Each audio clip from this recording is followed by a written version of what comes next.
High বন্ধুরা, কেমন আছো? আশা করি ভালো আছো। আবারও নিয়ে চলে এলাম নতুন একটা ভিডিও। ভালো লাগলে লাইক কমেন্ট করবেন আর সব বন্ধুদের কাছে ভিডিওটা পুরোপুরি শেয়ার করে দেবেন। যাই হোক, আজ নতুন একটা ভিডিও নিয়ে চলে এসেছি। জলপাইয়ের চাটনি কিভাবে বানাবেন ঘরে বসে, খুব সহজ একটা উপায়, আর খেতেও খুবই ভালো লাগবে। যাই হোক, অবশ্য গরমের সময় চাটনিটা খাওয়া খুবই জরুরি, কিন্তু শীতের সময়ও চাটনি খাওয়া খুবই জরুরি। কেন, অনেক সময় শীতের সময় শরীর কষে যায়, কিন্তু শীতের সময় চাটনিটা খেতেও খুবই ভালো লাগে। আর যাই হোক, জলপাইটাকে আমি ভালো করে সিদ্ধ করে নিয়েছি। আগে ধুয়ে নিয়েছিলাম জলপাইটা, ধুয়ে সিদ্ধ করে নিয়েছি। সিদ্ধর যে জলটা সেটাকে আমি ফেলবো না, যেতেই হোক। আর এরকম একটা ঝাঁঝরিতে জলপাইগুলো পুরো তুলে নেবেন, নিয়ে ভালো করে হাতা দিয়ে একদম পুরো ফাটিয়ে ফাটিয়ে একদম ঘেটা ঘেটা করে একদম পুরো করে নেবেন, ছেঁকে নেবেন, যাতে আটিগুলো খোসাগুলো না পড়ে যায় ভিতরে। তাহলেও কিন্তু খাওয়ার সময় মানে লেগে যাবে, যে কষটা টাইপটা মানে কষ্ট কষ্ট যে ভাবটা থাকবে সেটা কষ লেগে যাবে। যাই হোক, এটাকে আমার পুরোপুরি ছেঁকা হয়ে গেছে, আর ভালো করে ছেঁকে নিতে হবে। যাই হোক, আমি এখন কড়াই বসিয়ে দেবো, ঝটপট দেরি না করে। হালকা একটু তেল দেবো কড়াইয়ের ভিতরে, অল্প একটু দিতে হবে, বেশি তেল দেওয়া যাবে না। দেখতেই পাচ্ছি আমি কতটুকু তেল দিয়ে দিয়েছি, এইটুকু তেল দিতে হবে। দিয়ে আমি এখন ফোড়ন দেবো। এই পাঁচফোড়ন না, ভুল বলছি, মানে সর্ষে ফোড়ন দেবো। এই যে দেখতেই পাচ্ছ, আমি এখন সর্ষে ফোড়ন দিয়ে দিয়েছি। সর্ষে ফোড়নটা দেওয়ার পরে গ্যাস থেকে কমিয়ে দেবে না, সর্ষেগুলো সব লাফি লাফি বাইরে চলে যাবে। এই দেখো কতটা লাফি লাফিয়ে গেছে। এবার আমি বসিয়ে দেবো, এই যে ঢেলে দিলাম আমি চাটনিগুলো।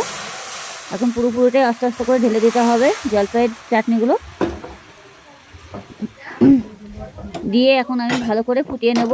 হালকা একটু লবণ দিতে হবে, যেটুকু লবণ লাগবে, পুরো বেশি লবণ দিতে যাবেন না। যেটি হোক কিনে দেবে, তো না হলে পুড়ে যাবে। লবণ বেশি হয়ে গেলে কিন্তু খাওয়া যাবে না, অল্প করে লবণ দিতে হবে। দেখো আমি লবণ দিয়ে দিচ্ছি, আপনারা সেই বুঝে লবণটা দেবেন, বেশি দিতে যাবেন না। যেটি হোক কিনে দেবেন। এবার চিনিটা যতটা জলপাই হবে, যদি তোমার এখানে 250 গ্রাম জলপাই হয়, সেখানে তোমার প্রায় 300 মতন প্রায় চিনি লেগে যাবে, 300 মতো চিনি লেগে যাবে। যাই হোক, অল্প একটু হলুদ দিতে হবে, হালকা। আমি এই হলুদটা দিয়ে দিয়েছি। এবার ভালো করে নাড়াচাড়া দিতে হবে অটোমেটিক। এটা আমি এখন চিনিটা দিইনি, কিন্তু আমি এবার পরে কিছুক্ষণ পরে চিনিটা দেবো। যতক্ষণে না ভালো করে না ফুটছে ততক্ষণ আমি চিনিটা দিচ্ছি না। অলরেডি দেখতেই পাচ্ছ, আর কালারটা কত সুন্দর চলে এসেছে। আর দানাগুলো অতি অবশ্যই ছেঁকে ফেলে দিতে হবে। দানাগুলো ছেঁকে ফেলে দিলে এটা আর মানে হবে না, আর একটা খাওয়ার সময় ভাতে বাঁধবে না। আর অনেকটা খোসাগুলো থাকলে পরে কী হবে, কষ্ট কষ্ট ভাব লাগবে। অনেক সময় জলপাইয়ের খোসাগুলো অনেকটা কষ্ট কষ্ট ভাব লাগে। আর বেশি ছোট জলপাই নেবেন না, একটু বড় বড় দেখে নেবেন, তাহলে খেতেও খুবই ভালো লাগবে। যাই হোক, এটাকে আমি এখন এবার চিনিটা পুরোপুরি দিয়ে দিতে হবে, অল্প অল্প করে। আগে দেখে নেবে যে চিনিটা কখন লাগছে কি না। এই যে চিনিটা দিয়ে দিচ্ছি আমি। আপনারা যেটুকু মিষ্টি খাবেন চাটনির ভিতরে সেটুকু চিনি দেবেন। সবাই সব মতন খায় না, যেটি হোক আমরা আবার একটু চাটনির ভিতরে একটু বেশি মিষ্টিটা দিলে পরে বেশি ভালো লাগে আর কি, খেতেও ভালো লাগে, টক টক ভাব লাগে। যাই হোক, আমি একটু একটু করে দিয়ে দিলাম, অনেকগুলো চিনি দিয়েছি। তারপরেও আবার লাগে যদি পরে আমি দেবো, যেটি হোক এখন দিচ্ছি না। এবার দেখলাম যে আর একটু চিনি লাগবে, আমি ফের আবারও চিনি দিয়ে দিচ্ছি।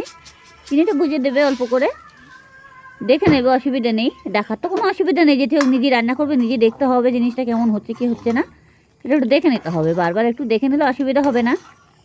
যেটি হোক, জলপাইয়ের চাটনি আর অবশ্যই শীতের সময় খাওয়া খুবই ভালো, পেটটাও ভালো থাকে আর ঘুমটাও ভালো হয় অনেক সময়। তাই বলে এইগুলো তেঁতুলের চাটনি খেতে যাবেন না, তেঁতুলের চাটনি খেলে পরে অনেক সময় গ্যাস হয়ে যায়। আমরা আবার তেঁতুলের চাটনিটা যেটি হোক পছন্দ করি না, অনেকে পছন্দ করে অনেকে করে না। যাই হোক, আমি যেটা করছি সেটাই বলছি, অন্যটা বলতে যাই না, দরকার নেই। আমার অলরেডি দেখতেই পাচ্ছি এটা হয়ে গেছে পুরোপুরি। আর কালারটাও কত সুন্দর চলে এসেছে, সবুজ সবুজ কালার চলে এসেছে। আর খেতেও কিন্তু খুবই দারুণ লাগবে জলপাইয়ের চাটনি। সবসময় ঘরে বসে এই রেসিপি একবার করে দেখুন, তাহলে বুঝতেই পারবেন। বারবার খেতে ইচ্ছা করবে একবার করে খেলে। অনেক সময় জলপাইয়ের আচার ফাচার করে খাওয়া যায়, কিন্তু সবসময় সব কিছু করে খাওয়াটা মানে তার থেকে বেটার জলপাইয়ের চাটনিটা করে খাওয়া সব থেকেই ভালো হবে। সবজির তরকারির থেকে চাটনিটা খাওয়া হয়ে যাবে ভাত পুরোপুরি। এই যে আমি এখন ভালো করে নাড়াচাড়া দিয়ে দেবো। নাড়াচাড়া দিতে হবে কিছুক্ষণ, যাতে তলায় না লেগে যায়। অনেক সময় তলায় লেগে যাওয়ার সম্ভাবনা থাকে। এটা চাইলে গাঢ় করেও নিতে পারো, অসুবিধা নেই। আর যদি মনে করবে না ঝোল রাখতে পারো, অসুবিধা নেই। আমি অবশ্য ঝোল রেখে দিচ্ছি। গাঢ় করতে গেলে লবণটা একটু আরও কম দিতে হবে, তাহলে গাঢ় গাঢ় হয়ে যাবে, নাহলে যত ঝোল টানাবে হাতে লবণটা টেনে যাবে। লবণটা সবসময় একটু হাতে রেখে দেবে, আর বুঝে লবণটা অল্প একটু লবণ দেবে। যেটিও চিনি দিয়ে করবেন, যদি শুধু করবেন সে ব্যাপারটা আলাদা, তাহলে লবণটা দেওয়া যায় একটু বেশি তেঁতুল মানে টক অনুযায়ী, কিন্তু টক অনুযায়ী লবণ দিতে যাবেন না। যেটিও চিনি দেবে, হালকা লবণ দিলেও হয়ে যাবে। যাই হোক, এটা আমার অলরেডি হয়ে গেছে, দেখতেই পাচ্ছ।